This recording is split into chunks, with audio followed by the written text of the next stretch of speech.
past 2 weeks, I have written 3 different speeches, all of which I wanted to use as my icebreaker. But how do you summarize 20 years, 9 months, and 17 days into just 6 minutes? If you're good at math, you would have calculated my birthday to be the 31st of August, 1999. The firstborn of the Sharmas and the Kaushiks. I don't think I have lived an extraordinary life, but I do think there are quite a few things memorable about it, at least to me. So I will start off by telling you some of my favorite memories, and hopefully by the end of my speech, you will be able to get a sense of me. Mehak Sharma, a soon-to-be third-year computer engineering student who recently shifted to Canada with her family. I spent most of my childhood in the States and my teenage years in India. So I guess I'm a mixture of both the cultures. It isn't very easy, but I think that I've been able to strike a balance. Just out of curiosity, how many of you are the only child? Damn, you're lucky. Up to the age of 6, so was I. Center of attention, receiver of all the love and affection my family could possibly give. I have been often narrated this incident where my granddad would sit down with a 2-year-old me and feed me raisins with his own hands and with the utmost patience. He wouldn't let anyone else have it. He would swat away their hand anytime they used to reach for it. So you can say that I was pretty pampered. But also, a lot of time and energy has been invested by both my parents in my upbringing and my education, for which I am ever so thankful. However, I don't think I realized just how lucky I was, because I was hell-bent on getting a sibling. I remember this one time when I was 5 years old. It was a rainy day back at home in India, and it was a summer vacation. So I picked up my tricycle and I ran away from my home to my cousin's place.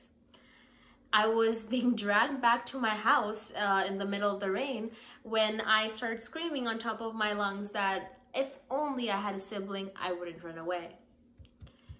And as fate would have it, in the next 3 years, I had not 1, but 2 irritating, crying little siblings ready to snatch my spotlight.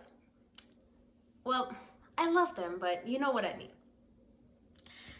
So one of the best things about being the elder sibling is that you have some influence on them. They try to copy you, but they're never as good as you. So at the age of about 10, I had read almost 5 times as many books as any kid my age.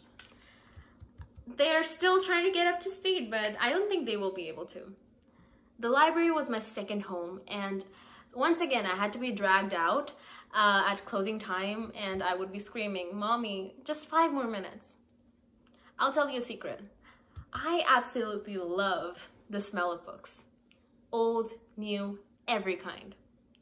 The fact that I could escape into any story, real or fantasy, and live those hundreds of lives through those characters is probably the reason why I fell in love with reading.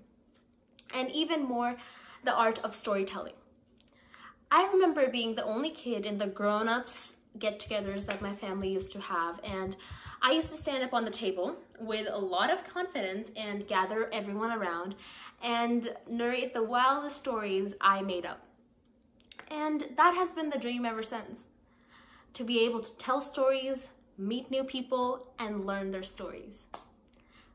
I realized that I needed to master this skill of storytelling, and what better place than Toastmasters for this experience?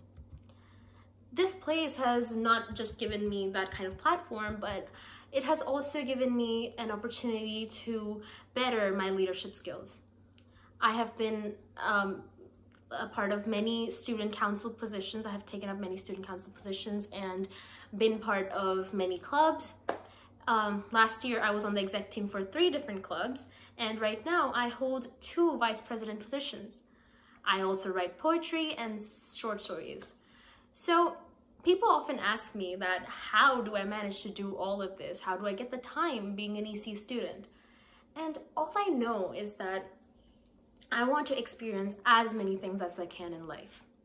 I want to travel the world, even though my bed is currently my favorite spot.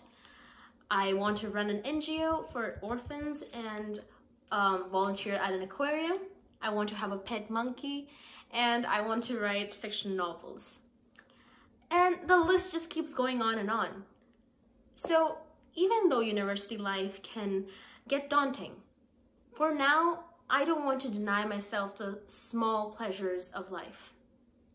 I am a simple girl. I love to dance in the rain. I sing my heart out in the shower. I love to watch the sky change colors, and I cry when fictional characters die. But I have big dreams.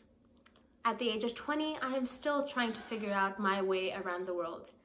And with a few experiences, some life lessons learned the hard way, scraped knees, reminding me of all the times that I have fallen down and yet managed to get back up with the help of some loved ones and sometimes alone. All I know is that I have a long, long way to go with a story that as of now is unfinished. Thank you.